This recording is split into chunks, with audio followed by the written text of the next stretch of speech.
What is browser cashing? ఒక scenario తీసుకుందాం. మీరు ఎప్పుడైనా సరే ఒక వెబ్ పేజ్ని ఫస్ట్ టైం విజిట్ చేస్తే ఇట్ మైట్ టేక్ ఒక 1 సెకండ్ అనమాట. పేజ్ అంతా రీలోడ్ అయ్యేసి నీట్గా రావడానికి ఒక 1 సెకండ్ తీసుకుంది.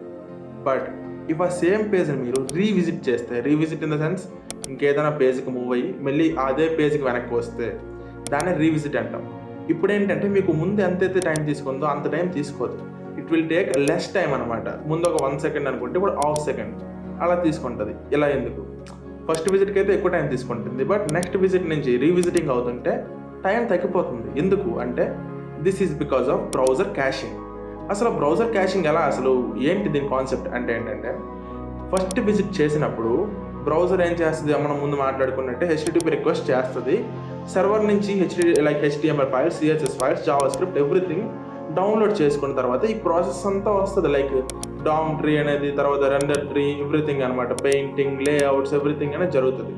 సో ఫస్ట్ విజిట్ అందుకే ఇంత టైం పడుతుంది. బట్ రీవిజిట్ అయినప్పుడు ఏంటంటే ఒక క్యాషీ లేయర్ ఉంటుంది అనమాట బ్రౌజర్కి. క్యాషియర్ లేయర్ ఇప్పుడు ఏంటంటే మీరు పేజ్ని రీవిజిట్ చేసినప్పుడు మళ్ళీ సర్వర్ దగ్గర నుంచి ఫైల్స్ అన్ని తీసుకొని మళ్ళీ డౌన్లోడ్ చేసి ఇవేం చేయదు. ఆల్రెడీ బ్రౌజర్ ఏం చేస్తుందంటే అన్ని ఫైల్స్ని డౌన్లోడ్ చేసుకుంటుంది. ఒకసారి విజిట్ చేసినా మనం తెలుసుకున్నాం ఆల్రెడీ. HTML అవ్వచ్చు, CSS అవ్వచ్చు, జావా స్క్రిప్ట్ అవ్వచ్చు, ప్రతి ఫైల్స్ కూడా ఆల్రెడీ డౌన్లోడెడ్. సో ఈ డౌన్లోడెడ్ అంతా కూడా క్యాషీలో స్టోర్ అయి ఉంటుంది అనమాట, క్యాషీ మెమరీలో. సో ఆల్రెడీ ఉన్న ఈ క్యాషీలో నుంచి తీసుకొని రెండర్ ట్రీని క్రియేట్ చేస్తుంది. It won't go up to the server అనమాట. So this is where caching helps అనమాట.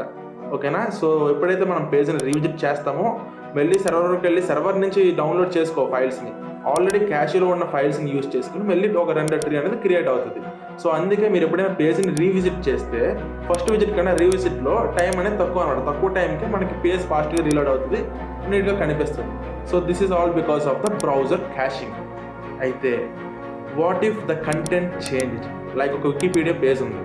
మనం ఏంటంటే ఫస్ట్ విజిట్ చూసినప్పుడు విరాట్ కోహ్లీ కోసం చూసాము. విరాట్ కోహ్లీ సెంచరీస్ ఏమో ఒక సపోజ్ 80 అని ఉన్నాయి ఎగ్జాంపుల్.